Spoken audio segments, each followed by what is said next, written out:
Hey everyone, it's Carissa Wiley at sprinkledwithglitter.com. Thanks for joining me today.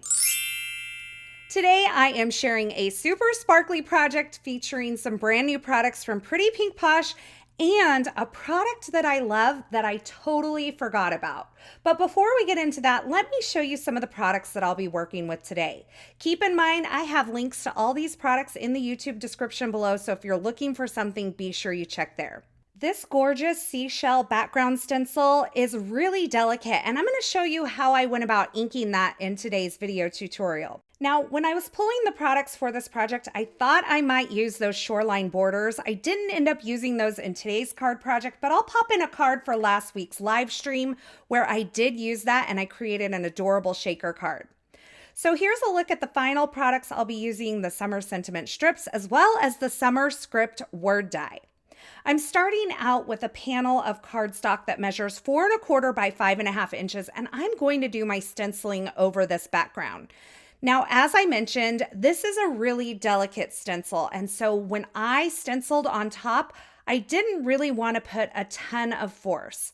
So I'm coming in with pink pearl ink and a large blending brush from Altenew, and I'm just gently adding some color over the top. Now, it may take a little longer to kind of build up the color, but I didn't want to put too much force on the delicate areas of the stencil and have it kind of move around.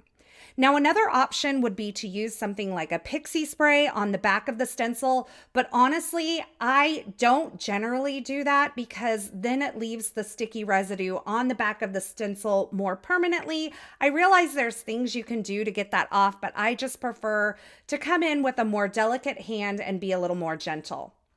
Now, once I have a layer of this pink pearl ink over the entire background, I'm going to come into some specific areas and kind of deepen up the ink so that I have more of a marbled color rather than one solid color over the entire background. So I just picked a few areas and just added a little more ink to those areas. And then once I was done, I wiped off my stencil and I went ahead and removed it. Now, honestly, I probably should have left it in place, but I hadn't thought about this next step yet.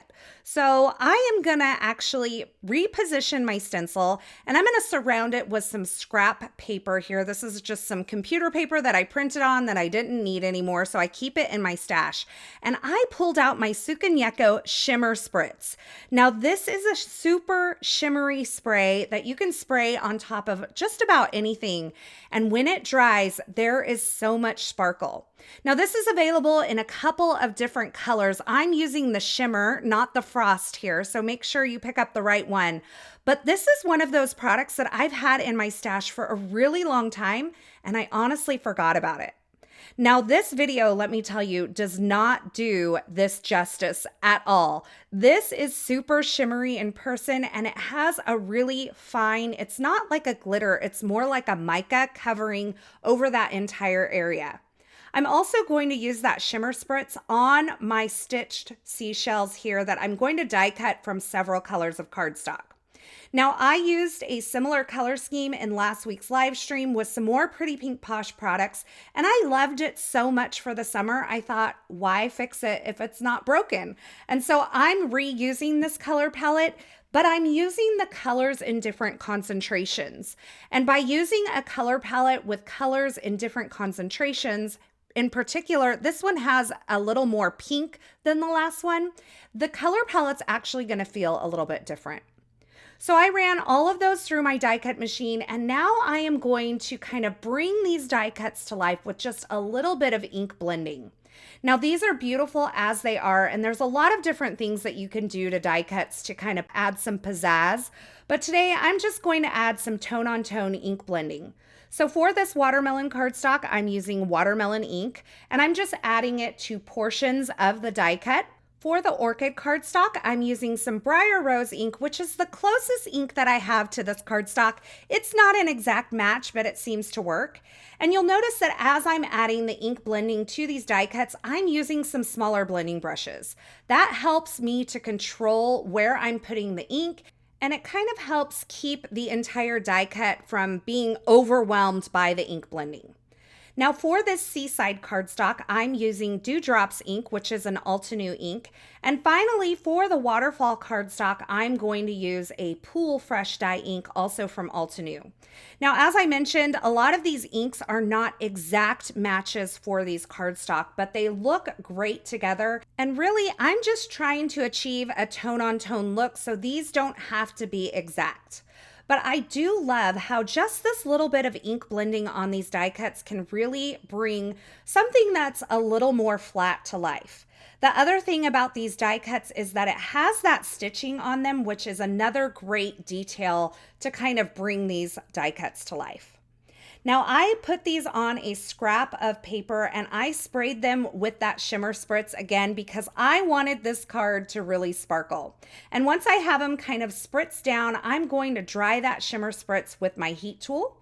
And then I grabbed the Summer Script word die from Pretty Pink Posh and I die cut that from some Bellini cardstock from Spellbinders. Now this die cut beautifully, but it did not want to come out of the die itself. And so I just smacked it on my desk and that kind of loosened the die cut and released it from the die. And now I have this ready to go. I created an arrangement on my card front and I'm just making sure that as I go along that I'm liking the direction that this card is taking. I decided to go ahead and stamp one of the summer sentiment strips onto some chiffon cardstock. So this is a slightly lighter cardstock than the Bellini that I used for that summer script word die. I stamped it in the pink pearl ink, but I didn't think there was quite enough contrast, so I re-inked the sentiment stamp using some watermelon ink and then stamped that onto the chiffon cardstock. I'm going to trim that down into a sentiment strip using my mini trimmer here, and then I will attach that summer word die to the top of the strip. But before I do that, I'm going to add, you guessed it, a little bit of ink blending. So I grabbed that pink pearl ink and a mini ink blending brush, and I'm adding just a touch of ink blending towards the bottom of this scripty sentiment. And this really, again, brings this sentiment to life. Now, because there's a couple areas where this die cut kind of dips down, I was able to use just a couple of dots of liquid glue on some of those lower descenders of the letters and attach this to that sentiment strip that I had stamped and cut earlier. And then I added some foam adhesive to the back. Now, I used a sticky mat to pick up all of these shells because I really like the kind of arrangement that I have going on, and I don't want to try to have to recreate that too much. And so I picked it up with a sticky mat and flipped this over, and I'm adding liquid glue to those 3 die cuts that are in the back, the blue ones. And once I have liquid glue over the surface of that, then I'm going to flip that sticky mat over again and place those onto my card project and just kind of lift up the sticky mat. Now there's no adhesive on that purple or pink shell in the front, so I'm just holding those down as I peel back the sticky mat.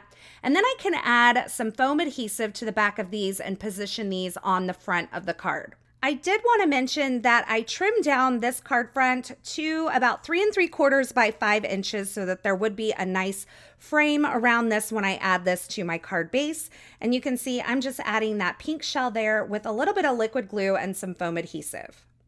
I removed the backer to the foam adhesive on the back of my sentiment strip here and added some liquid glue. That allows me a little bit of time to kind of slide this into place. And I'm using some reverse grip tweezers to help keep my hands out of the way as I position this sentiment grouping on my card front. And this does sit up a little bit higher than my seashells.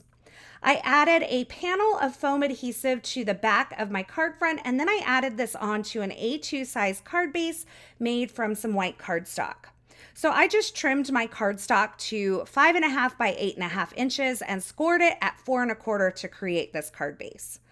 I'm going to finish my card off with some sparkling clear confetti from Pretty Pink Posh. This is one of my favorite embellishments, and boy, do I wish you could see this card in person because there is so much shimmer on those seashells and on the background, and it's absolutely beautiful. I also love the way that scripty word is kind of suspended above those seashells because it's attached to that sentiment strip that's on some foam adhesive.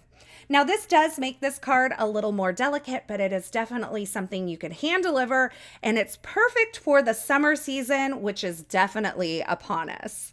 As always, I will have links to the featured products used in this project in the YouTube description below. So if you're looking for something in particular, be sure you check there. Or you can head on over to my blog at sprinkledwithglitter.com. I'll have that linked below as well. Over there, you'll find more still shots, more information, and a complete list of supplies. Be sure to join me over on Instagram today because this project is a part of an Instagram hop that is happening to celebrate Pretty Pink Posh's June 2025 release. There's lots of inspiration and prizes, so you can find a link to my Instagram profile in that YouTube description below. As always, I want to say thank you so much for stopping by and hanging out with me today. I am so glad you're here. I hope you enjoyed this project and I hope you enjoyed this video. If you did, be sure to give this video a thumbs up and don't forget to subscribe and turn on the notifications here so you don't miss any of the paper crafting and card making video tutorials I share, as well as my Carissa Crafts live stream broadcasts that happen weekly here on my YouTube channel. Thanks again for watching, and until next time, I hope you have a fabulous day.